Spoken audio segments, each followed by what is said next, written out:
Okay. And we are live. Welcome in, everybody, to the Huddle Up podcast, presented as always by Mile High Huddle, powered by Overtime Media. I'm your host, Chad Jensen. With me, as always, my partner in crime.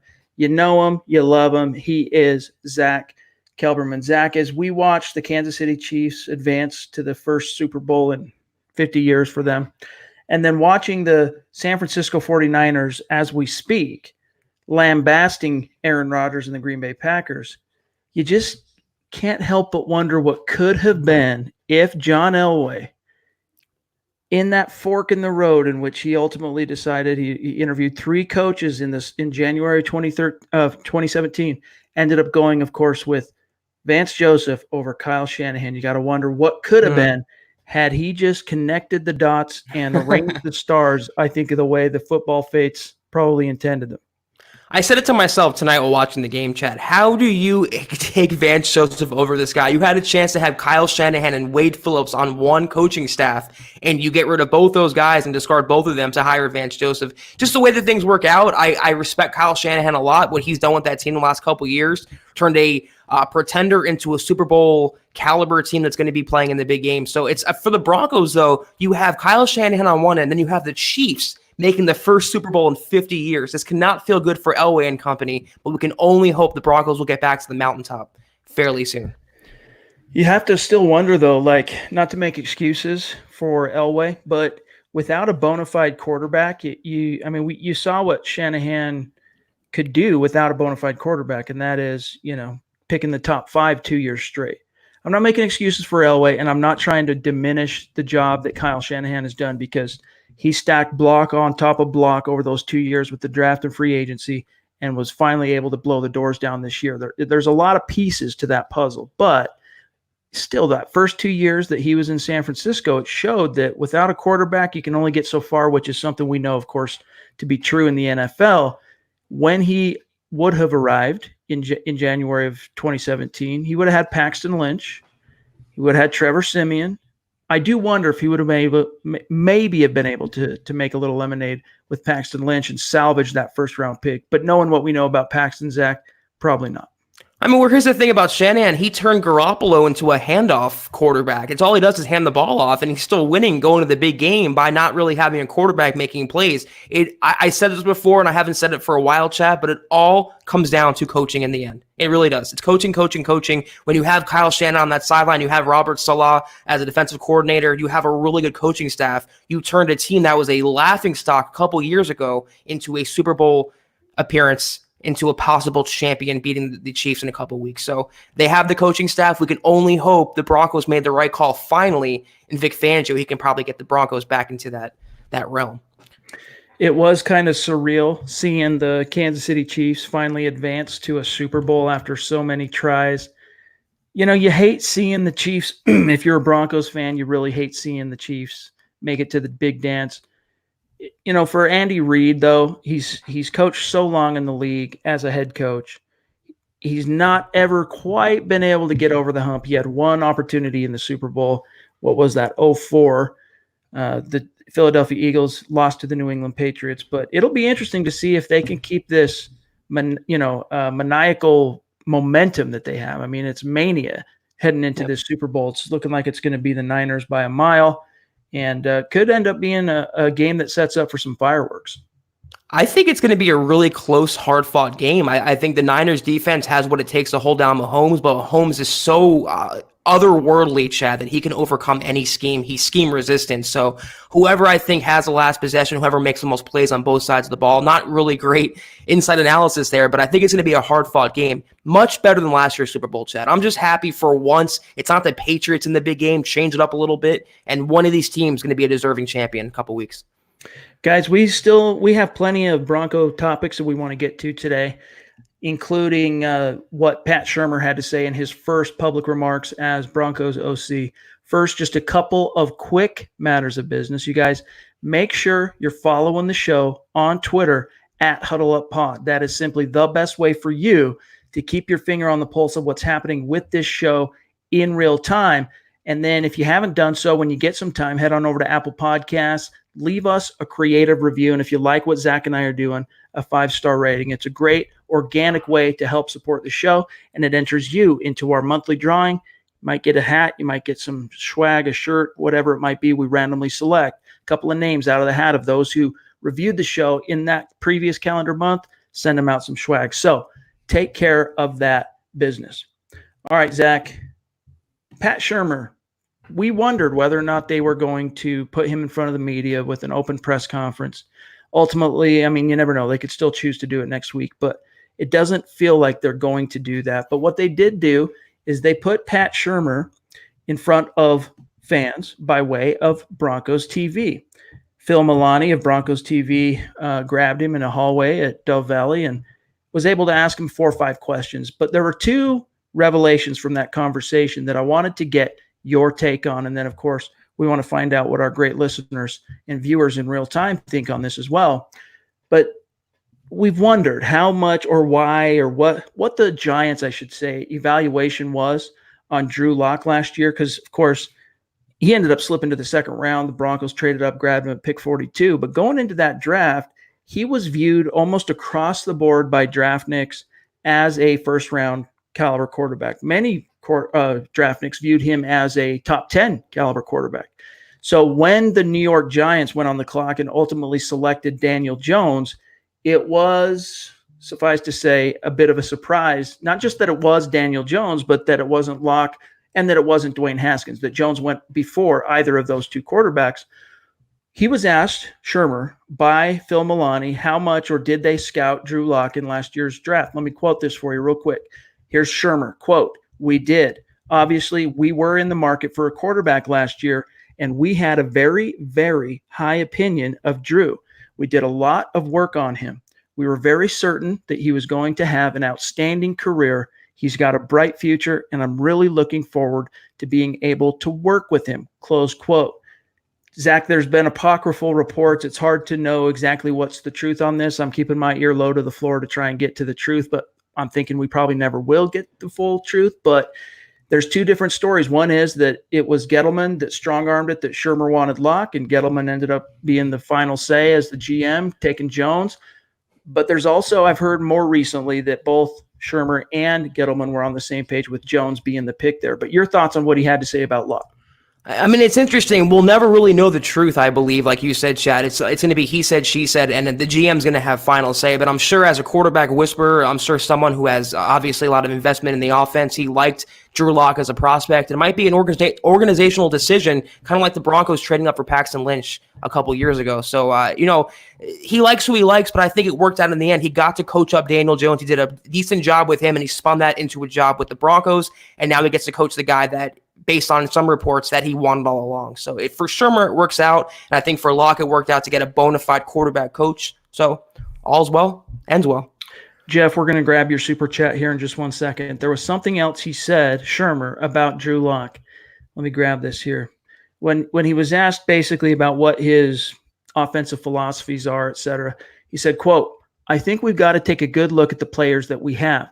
We've got to make sure we're doing the things that they do well. Obviously, the development of our young quarterback is going to be critical as we move forward. And really, all of our players need to improve individually and then certainly do it as a group so that we can score points and help us win games," close quote. But Zach, to say that the development of our young quarterback is going to be critical while also saying we need to do the things that our offensive personnel does well, that should be music to the ears of every Broncos fan, because you're getting an offensive coordinator who recognizes how important Drew Lock is to the ultimate future and destiny of this franchise, while also being a schemer that's going to tailor things that fit the strengths of this unit.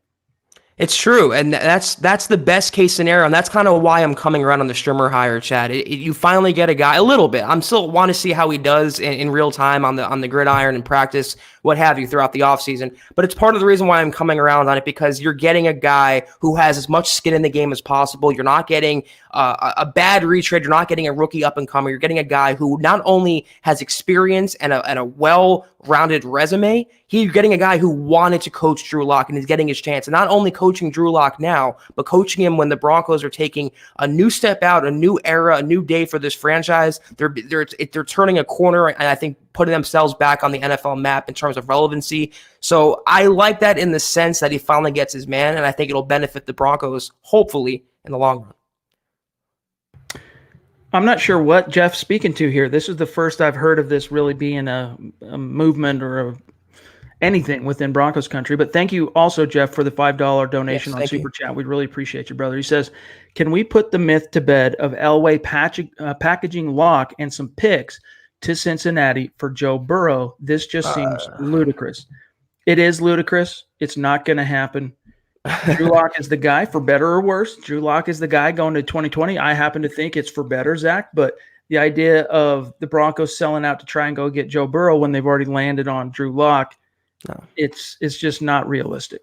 Where is this myth even starting? I never heard this for 1 second. And in fact, a report came out today that said the Bengals are not trading the number 1 overall pick. The Broncos can offer 5 future first-round draft picks. It's not going to happen. They have their quarterback. The Bengals will have their quarterback, and you have to go onward with the guy you selected. And that's why you hired the coach in Shurmur to get the most out of Locke going forward.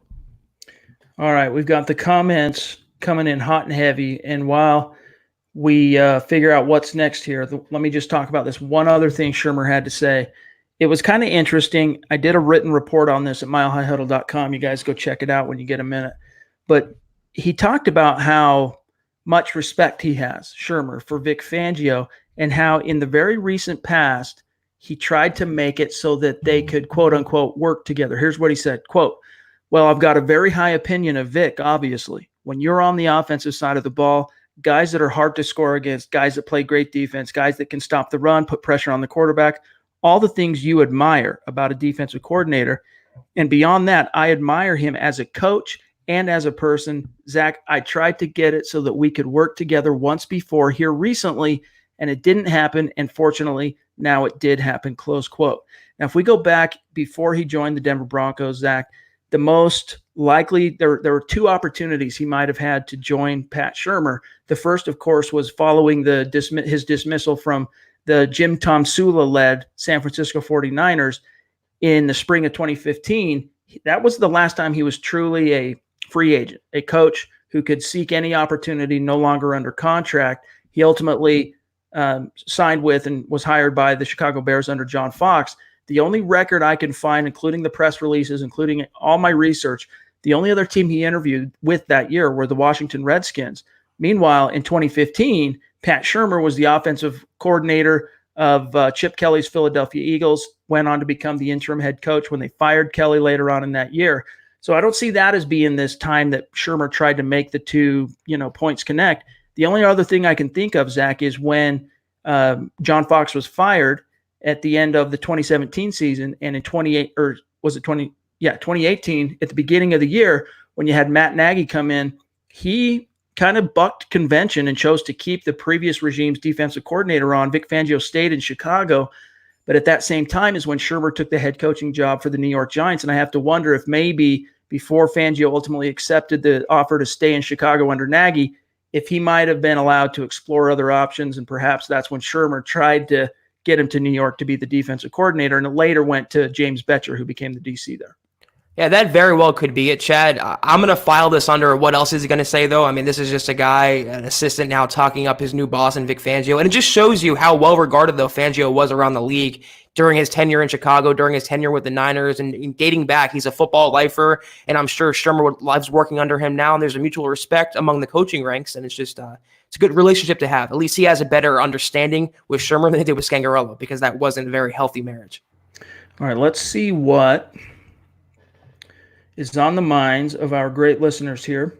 The comment stream is hot and heavy. Oh, Zach. Hey, guys, I just got my shirt this morning. I'm wearing it right now. Thank you. Attaboy. We appreciate you, Zach. Let's see here. Albert. Good name, too. Do we need a different strength and conditioning coach? This is a point because Zach and I have been critical of Lauren Landau the 2 seasons he's been in Denver. We haven't been too impressed with the job he's done from a preserving and maintaining health perspective. But at this stage, you're now 3 weeks into January. It doesn't seem like that's going to be an imminent change coming. We didn't think that about Scangarello either, so we just have to wait True. and see what's going to happen with the coaching staff. I'm with you, though, Chad. I don't think it's going to happen. I think for whatever reason, the Broncos and the Broncos players are very close with Landau. But yeah, I mean, hashtag lower body injuries. It's been the last thing the last couple of years, over and over and over again, a repeat pattern. And, the first season, I can really discount it. The second season, though, I don't know about that. So we're going to have to see if they can just avoid that this year and the injury bug can stay away from Denver. Buana B says, I'm happy for Kyle Shanahan and John Lynch. I'm not too happy for Emmanuel Sanders, though, because it pushes our picks back to the end of the draft. And that's a fair point and a good observation, Buana Beast, because the Broncos traded away, of course, Emmanuel Sanders earlier in the season. The later the Niners pick, that's going to be the later the Broncos pick in that, was it fourth rounder, I think they got back for Sanders. So that is a salient point. But you got to be happy for Kyle and John Lynch. And Emmanuel Sanders, too, what a good luck charm he is, Chad, with the Steelers, with the Broncos, and now with the Niners. He's always going to the big games. So, good player. He wanted out and wanted a fresh start, and he got one with, I think, one of the best teams in the NFL. So I'm happy for all three players and coaches. Daryl, welcome. We're glad to have you here. Kind of an odd time, obviously. On Sundays, we usually go right at 6, the same night, pretty much, or same time every night when we podcast for Huddle Up. But because of the championship games, we originally were going to push it back and just wait till the end of this NFC title game. But when it became non-competitive, I mean, you got the Packers who have narrowed the margin to 2 scores now with 5.5 minutes, 5 3/4 minutes to go. I still don't think that's going to change. But we ended up deciding to cut it a little sooner so we could reach more of you, because by the time you get to 8 Mountain Time, it's 10 on the East Coast. People have jobs. People have lives. They got to get to stuff. Dre says, hey, if we get Ruggs, it opens up everything from the playbook to take pressure off of Sutton and better running lanes. Listen, Henry Ruggs is a very attractive prospect for the Broncos sitting at pick 15. But again, the closer we've gotten to the draft, we're still a long ways away. So this is an opinion that could continue to evolve on my part. The less inclined I am to go for a wide receiver at pick 15 because it's such a deep class. But still, Ruggs, he's an impressive young wideout. He is, and it just kind of underscores the Broncos' need, though, Chad, at wide receiver, too. They need a speed demon, and I think Ruggs is one of the best in the class. If he's there at 15, I think the Broncos would think long and hard about it, but they have other needs, cornerback, linebacker, offensive tackle. They could go a variety of different ways here, but they're going to take a receiver, I believe, within the first couple rounds. They need it desperately in this Pat Shurmur offense.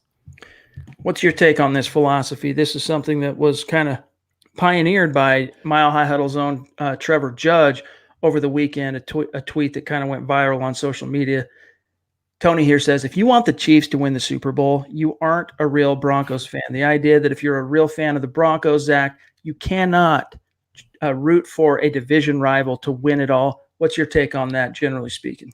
I don't think fandom comes down to that, Chad, but I don't subscribe to the logic where, let's root for the Chiefs because they represent the AFC West. I mean, if you hate the Chiefs, root against them, but it doesn't look the West look better. It makes the Broncos look worse because they're not in the game and because the Chiefs just own the division now. But I don't think if you want the Chiefs to beat the Niners, it makes you less of a Broncos fan. It just makes you, your preference.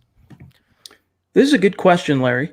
I'm not sure. Would this be the first time that a father and son have both served as the head coach of a Super Bowl team? Of course, Mike Shanahan, and it's increasingly looking like it's going to be Kyle Shanahan coaching in the Super Bowl.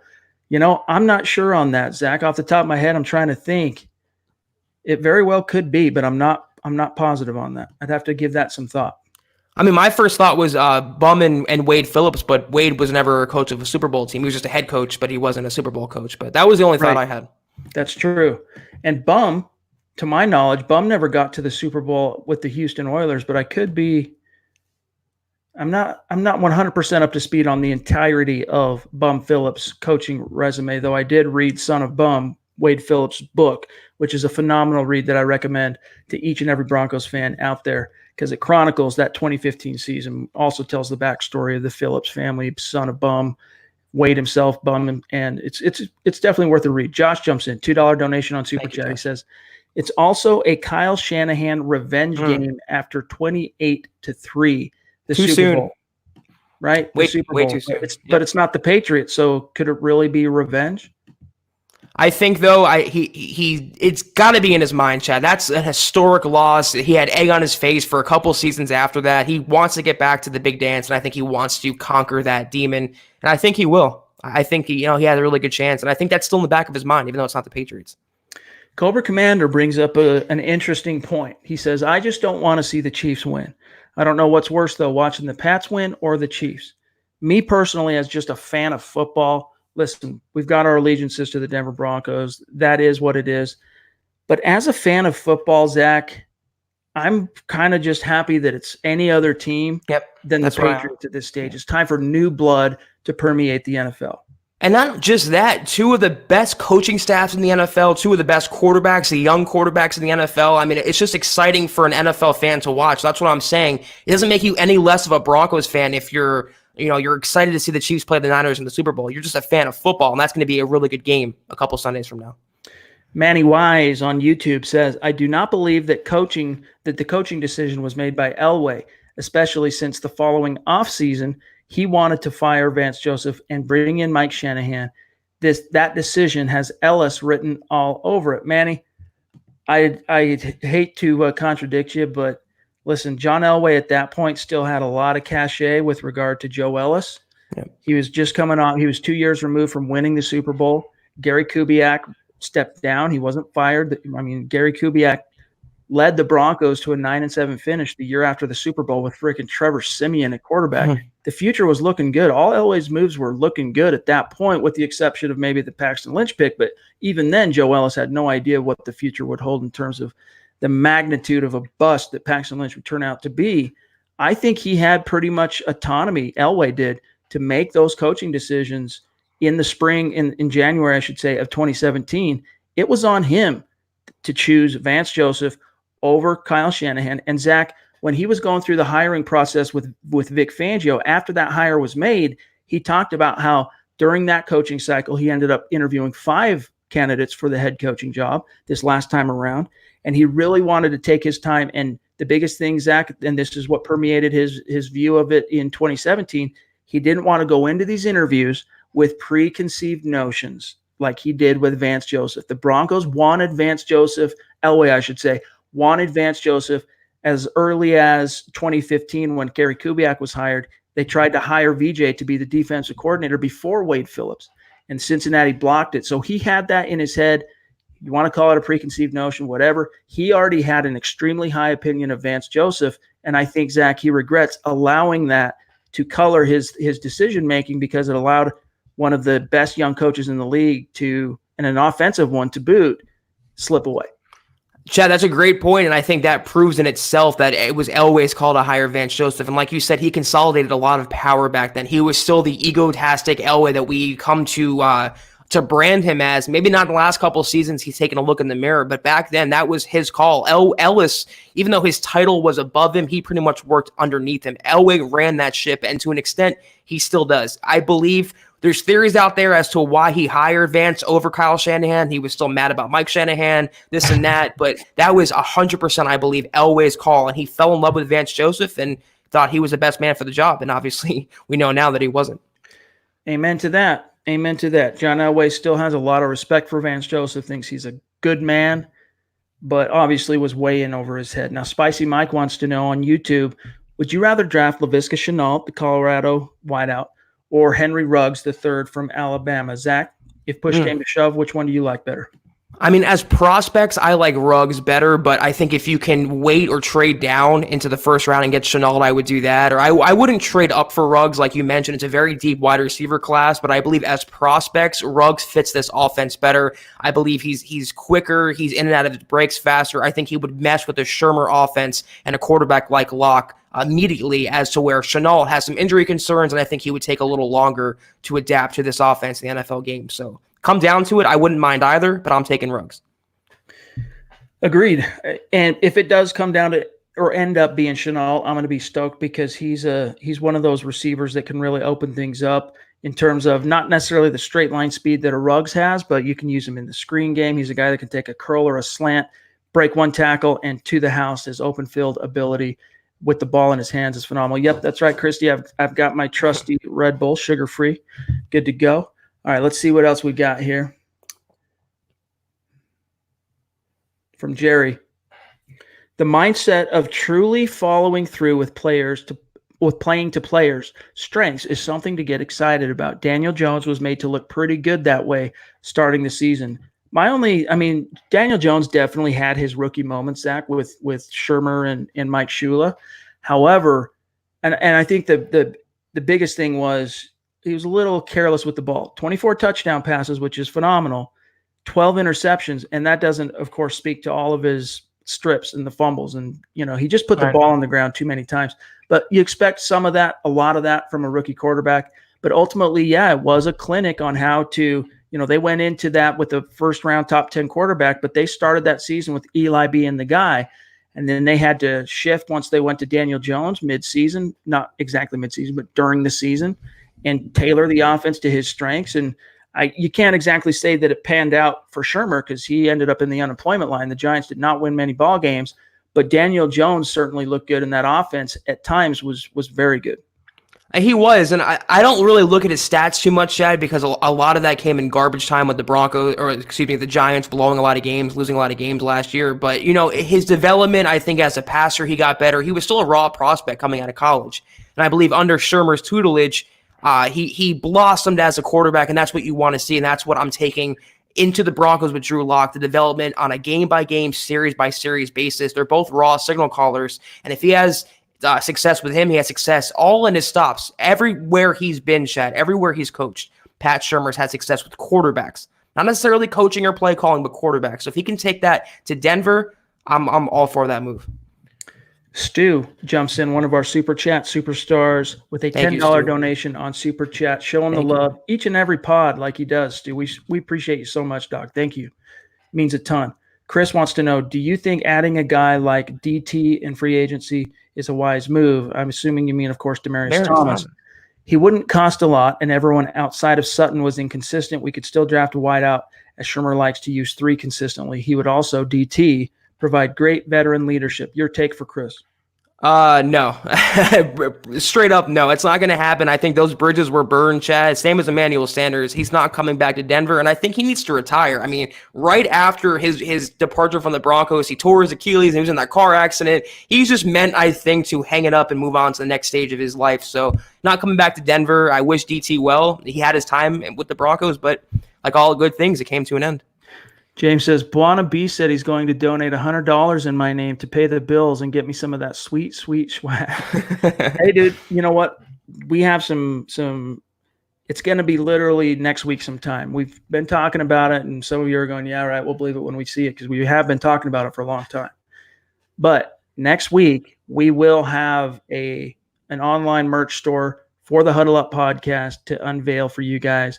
Zach has been working on it, and he sent me a few screenshots of the designs and things he's got up. It's exciting. You guys are going to be stoked, and it's coming, Zach. We promise. I think next week for sure we unveil at least. It might not be completely full the way it'll end up being, but a few items will be listed for people to just hop on and order whatever they want. Yeah, I was going to say, it's not going to be – there's so many products we can offer, Chad, and we're going to explore that, for the Broncos fans and for the listeners of the Huddle Up Pod. But I would say by the mailbag on Thursday, we'll have the shop up and running, and there's going to be so much merchandise we're going to debut, and it's really exciting. So just hang in there for that, guys. Zeke Bartles says from Facebook, who do you expect Denver to target in free agency? I think first and foremost, Zach, this team has to figure out which of their free agents, their own homegrown guys, they're going to make a true effort to re-sign. Yeah. We know Justin Simmons is at the very top of that list. Then you have to wonder who takes priority. Chris Harris Jr., Derek Wolfe, Shelby Harris. Where are the priorities going to lie? But if you're looking on the outside, as far as outside additions to this team, I'm still looking at cornerback. I'm really worried about that. Fangio's scheme is very corner and secondary friendly, but if Chris Harris ends up bailing, dude, you've got Bryce Callahan, Devontae Bosby, who was very encouraging those first two games, I should say, he appeared in or played starter snaps. Green Bay, then Green Bay, the Jags game, and then part of the Chargers, the first Chargers game. He was very encouraging, and he says he's 100% healthy for what it's worth. He's already recovered from that neck, but you just don't know. how a guy's going to respond after missing that much time and then also that significant of an injury. So I'm looking at Byron Jones, James Bradbury. Logan Ryan sure didn't look too good today in the AFC Championship game, but these are all guys who I could really see thriving in Fangio's scheme. Yeah, I'm with you on that. Cornerback, offensive line, either guard or tackle, and defensive line. Chris Jones is out there, Akeem Hicks. A lot of defensive linemen on the open market the Broncos could look to bring in, except for Jones on the fairly cheap. They can bring back someone like Danny Trevathan at linebacker. They're going to make, I think, a majority of depth moves in free agency and bring back their own guys, Simmons, Wolf, or Harris, and just a depth to shore up the roster going into the draft. That way they can take any player they want at 15. They can go best player available, whether that's a wide receiver, whether that's a tackle or a cornerback. I think Elway will set the team up to be the best possible situation by taking care of their not so immediate needs, but most of their depth move, because they need help everywhere, Chad, on this roster, pretty much. By the way, guys, if you see us looking away from camera while we're talking, we're just keeping an eye on this score in the NFC Championship game, like I'm sure the majority of you are. It's pretty much done, though. Fox has already broadcast or put graphics up of it's going to be Niners Chiefs. So let's answer Travis's question. Who do you got winning this Super Bowl, Zach? Oh, man. Gun to my head right now, Chad. Absolute gun to my head. I'm taking Mahomes. I know it's taboo. I know Broncos fans are Xing out of the window right now and don't want to ever see me again. But I just think he's so game plan resistant, and he's fallen into holes that Chiefs defense is still susceptible, but you can go down 17-24-0. As long as you have Pat Mahomes on your team, you can always come back. And I just think he's playing at a different level right now, and the Chiefs defense will contain the run, sell out to stop the run, force Garoppolo to beat them. I just think Mahomes will come out on top. I hate to say it, but that's what I'm feeling. Look, you guys got to understand the nature of the question and how we're answering it. We're not saying who do we want to win. I mean, if we're putting money on the game, if we're betting on this game, both of us are taking the Chiefs. It's hard to see the Niners, coming up with a game plan that's going to put the lid on Mahomes and company, because you can get out to a 3 or 4 score lead on these dudes. In the second quarter, they're just going to turn it on. They're going to see what you do. In that first quarter, Andy Reid's going to make those adjustments. The coaching points are going to come down the line to Mahomes. They're going to go out there and they're just going to turn it around on you and exploit you. Yep. The onus from there is, as a defense, can you counter that counter punch? And so far, at least in the last little bit, Zach, we just haven't seen anybody do it successfully. Right. And, like you said, it's not who we want to win, because I think we both want the Niners to win. I just think that the Chiefs have the advantage. They have a more experienced coach. I just think Mahomes is obviously a better quarterback than Garoppolo right now. And I know the Niners defense is better, but when you have Pat Mahomes, the reigning MVP, a guy who makes throws that no other person on this planet can make, that gives you an advantage for sure. Both Chalice jumps in, a $5 donation on Super Chat. We appreciate you. Do you think Elway will draft Ruggs or Jerry Jeudy, considering his track record of not targeting Bama players? That's a good point. People keep pointing to Ruggs as a possibility in round 1, but Elway still hasn't drafted an Alabama player in 9 drafts. So who knows? Now, maybe wide receiver, it's different, because even though there's a lot of, tread removed from the tires in terms of a lot of routes run, they work them really hard in Alabama from a wear and tear physically, as far as impact and whatnot.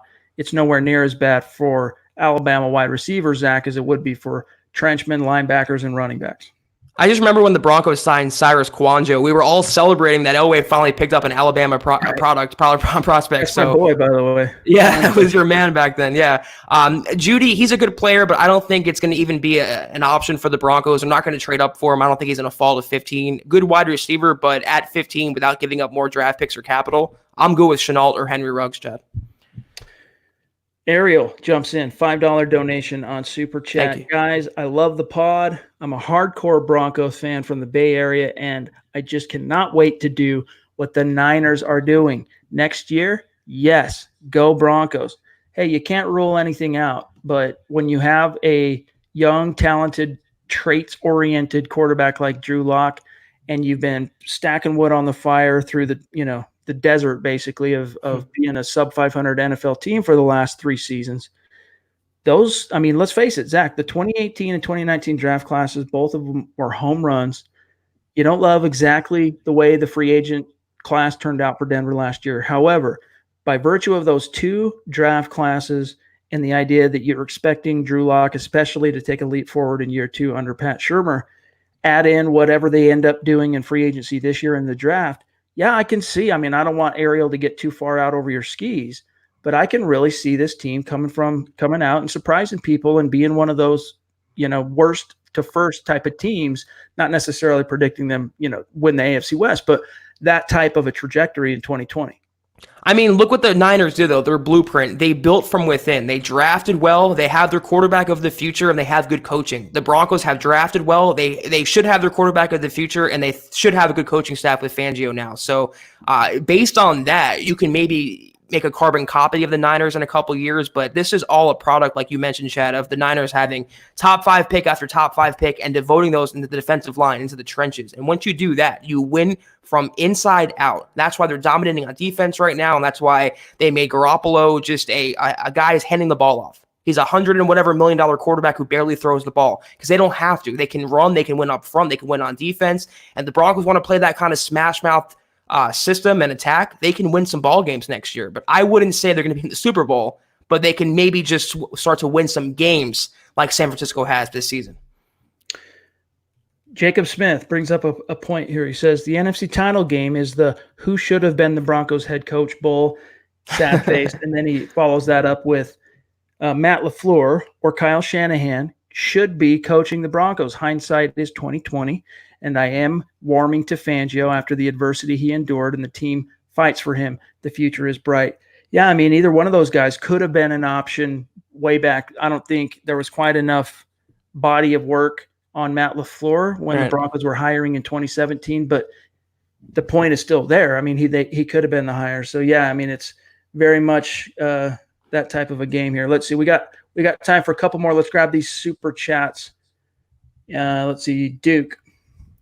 The $5 donation on Super Chat. He says, this reminds me when the Broncos played Seattle, the Seattle offense, BS defense. We know how that turned out.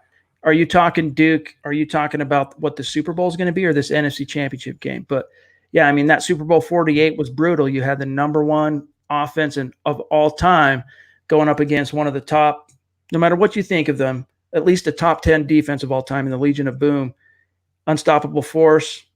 Boom. And the Broncos were on the losing end of that. Let's just hope the game is a little closer than 43-8, Chad. It's got to be a little more competitive than that. But it's a good analogy. I just hope that the two quarterbacks, these two teams, and these two coaching staffs have a really entertaining game because last year's Super Bowl was very, very boring, I'm sure, to me and a lot of people. Josh jumps in, a $20 donation on Super Chat. Thank you, Josh. That means a ton, bro. Other than Drew Lock, who is the player to watch next year? So assuming it's, of course, we don't know what the rookie class is going to provide, and everyone's going to be all eyes on Drew Lock. But Zach, who's the player that's going to emerge and take that quantum leap forward in his second year with the Broncos or third year, whatever it might be? That's tough. I'm going to say Noah Fant, even though Shurmur's offense isn't really, welcoming for tight ends. I just think he has the talent, and he was starting to come on towards the later half of the season. And now that you have a more reliable, consistent play caller, now you have Drew Lock starting an entire season and all this firepower, including what should be a wide receiver too coming this offseason. I'm going to say Noah Fant blossoms into that Pro Bowl level talent the Broncos thought they were getting in the first round last year. Yeah, I mean, we've again, I think there's been a misconception has been created about the tight end position under Shurmur. This first string tight end does very well statistically. Go back through anywhere he's been. It bodes well for Noah Fant. It's just the backup guys don't see a lot of snaps, right? You're in a lot of three wides, which means one tight end most of the time and one running back. That one tight end is going to be Noah Fant. And I expect him to take the kind of quantum leap forward in his second year, especially with Shurmur in the fold, that you saw from Cortland Sutton this past season. Josh jumps in, $5 donation on Super Chat. Mekhi Becton is a 6'7" tackle from Louisville who weighs 369 pounds but moves like he's 310. If we don't take Ruggs, I want that dude. I don't know if you've heard of him. I haven't, Josh. I'm assuming Zach hasn't either. But that's a good question to save and talk to Eric Trickle, Nick, Carl, Lance, and we'll see if Building the Broncos ends up going live this week. I'm not sure they are yet what their plan is, but worst case scenario, you're going to have Dove Valley Deep Divers going live on Saturday at 3 p.m. Mountain. So you can save that question and I'll try and send it to him as well. So especially with that Super Chat donation, we appreciate you. Christy jumping in. Hope you're feeling better, by the way. $5 donation. So consistent. We love you. You guys going to do coverage at the Combine again. Last year, Zach and I both traveled to Indianapolis for the scouting combine. For now, it's a little too early for us to completely unveil what our plan is for February. But let's just say, Zach, it's in the cards. It's possible, very possible. Right. And if we do go, and we'll let you guys know every step of the way, but we're going to have some really, really cool content, obviously doing these podcasts and these super chats live from the Combine, giving you guys some access that you wouldn't find anywhere else. So like Chad said, we're keeping a little close to the vest for now, but we have some things coming, and we will announce it at the appropriate time.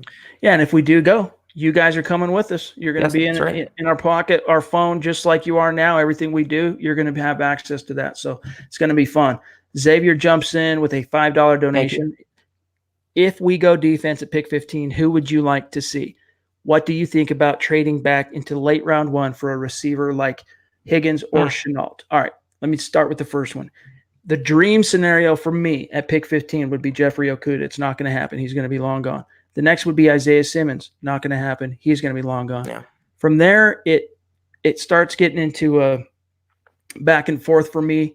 That defensive tackle from South Carolina, Javon Kinlaw, is really interesting to me. I'd love to see him in Fangio's scheme. The corner from LSU, Christian Fulton's interesting to me. Gladney from TCU. I'm looking at corner or defensive tackle if I'm going with defense at pick 15, Zach. Yeah, I'm right there with you. You named the exact names I was thinking of. But that's why I believe the Broncos, if they want their guy, they have enough capital this year, Chad. They don't have to stay put. They don't have to trade back like last year. They have 12 or will have 12 total draft picks. They want to move up to 10 or 9. They can do that and get their guy they want. But if they go defense, I'm right there with you. Okudah or Simmons are my top 2. I just don't foresee, unless they get offered a king's ransom and it's maybe future picks or something, I have a hard time seeing them trading back this year and stockpiling picks because, as Zach said, 12 selections in a draft, it's a lot. It's a lot of selections, and 5 of those being in the top 100. Suffice to say, the Broncos are going to be able to make some hay. Duke jumps back in, $5 donation. He says, this reminds me – oh, I already grabbed this one. Sorry, Duke. Thank you, brother. Appreciate you. I want to make sure I'm not missing anybody from Super Chats here. Nope, I almost did. There was Duke, and then we got Gio and Steven, and then we got to get out of here, guys. $5 donation on Super Chat. Look forward to many years of Locke versus Mahomes. What do the Broncos need to do to stop Mahomes and win those games? Man, if we had the answer for that, we wouldn't be doing this right now. We'd have all 31 teams in the NFL knocking on our door to try and figure that out. Right. But that's not a cop-out, Gio. That's not us trying to avoid the answer. I mean, I think if you're looking at how the Broncos can catch up quickest to the Chiefs, it comes by becoming a prolific offense in their own right. You got to get Locke going. You got to be able to go blow for blow with these guys. Offensively, it comes down to corners and it comes down to pressure. Can you create pressure on Mahomes, and do you have guys who can cover? That's really what it boils down to. But at the end of the day, Mahomes is going to find a way to just get past it. He's going to put points on the board. You might slow him down, like even Vance Joseph. Look, we've clowned on Vance Joseph many times, including on this podcast. But, dude, he found an answer for Patrick Mahomes and the Chiefs in 2018. The Broncos lost both those games by a single score and almost had them beat. I mean, they had them beat in the game in Denver that year. Thanks, Case. Keenum does not wildly overthrow a wide open Demaryius Thomas down the right sideline late in the fourth quarter. Broncos win that game. My point being, though, that, look, that was the 2018 Broncos. The right game plan, you turn the corner with the offense, all things are possible, Zach. Yeah, you took the words right from me, Chad. There's no stopping Mahomes. As the NFL has seen in these playoffs, you can fall down into a 17 hole. You can get up on him by 24 points. There's no stopping him. You can only hope to contain him. And the Broncos have the defense. They have the horses to contain Mahomes. But like Chad said, they have to have the offense to go blow for blow. They have to have the offense to match those points to get into the 24, 28-point range. That is how you beat the Chiefs. You're never going to hold Mahomes to 2 field goals and beat him 9-6. But you can beat him 28-24, 30-28. If you get to that level with the quarterback and Locke develops, you can take down Kansas City starting next year. Steve jumps in with a $2 donation on Super Chat. Sorry I'm late. Hey, dude, that's probably our fault. We're the ones that initially tweeted earlier today that we were going to go at 8 Mountain, 10 Eastern. So that's probably our fault, but we're glad to have you. All right, Zach, I want to grab 2 more questions, non-Super Chat. Just let's rapid fire these bad boys, and then we'll get out of here. From Jordan on YouTube. is the Chiefs making the Super Bowl a good motivating factor for the Broncos to train extra hard this offseason, knowing the competition in the division? Quick answer, if they need that to be motivated, Chad, they should be embarrassed of themselves. They just shouldn't need the Chiefs making the Super Bowl to train hard this offseason. I'm sure they want to get to where the Chiefs are right now, but they have plenty of motivation coming off how many playoff-less seasons in a row now? 4? So plenty enough. Yeah. But, it's another piece to, it adds a layer on in terms of, they're just seeing it to see a division rival win it all, if that's indeed what ends up happening for the Chiefs. That's a motivating factor. If you're a competitor, that's something that's going to kind of irk you, help and kind of take your nose back to the grindstone, keep grinding here. Larry, last one, guys, then we got to go. Could the Broncos look to possibly trade for Le'Veon Bell? I've seen that the Jets were going to be open to moving him.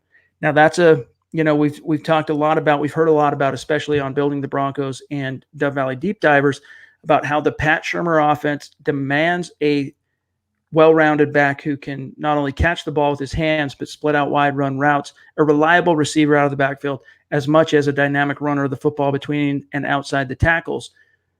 Le'Veon Bell fits that bill to a T. He's getting a little bit longer in the tooth, and he'd be expensive not only from a salary perspective, but from a compensation perspective in the trade. So I'm not sure I would really want to sign off on that myself. I hate this idea. You have Phillip Lindsay, who is a capable runner in his own right. He's going to have a big contract in a few years, maybe even this offseason, Chad. So why would you pay Le'Veon Bell and then have to pay Lindsay on top of that? You have to get a pass-catching back. Lindsay's going to work on that in the offseason. You can draft a guy, but Le'Veon Bell, he brings injury concerns. He brings age, like Chad said, and he brings a not so great of an attitude into the locker room. And we always talk about it, but they don't need these fiery, mercurial personalities. They just need to be establishing one culture, and I believe Le'Veon Bell would undo some of that. They don't need any of those cancer personalities in the locker room. I would say far, far away from Le'Veon. There you have it, you guys. Hey, we got to get out of here for now. Thank you so much for spending some time with us. That NFC title game, it was a blowout, so we said, screw it, let's just go live an hour early. And I'm glad we did. Here we are, 46 minutes, almost 47 into this broadcast, and it's been a phenomenal conversation with you guys. As always, we appreciate each and every one of you for peeling off some time to spend with us and contributing to the conversation. Guys, make sure you're following the show on Twitter at HuddleUpPod. And, of course, my partner in crime here, Zack Kelberman on Twitter, at Kelberman NFL, myself, at Chad and Jensen. Stay tuned because we're going to be back in the saddle tomorrow night, 6 p.m. Mountain, 8 p.m. Eastern, our usual time, simulcasting on all of our social media platforms. So until then, Zach, have a great end to your weekend, my brother. You as well, Chad. We'll have a 2 weeks to look forward to the Kansas City Chiefs and the San Francisco 49ers in the Super Bowl. So anyway, go Niners, right? Go Niners for this one. But anyway, for Zack Kelberman, I'm Chad Jensen. We'll talk to you guys tomorrow night, 6 Mountain, 8 p.m. Eastern.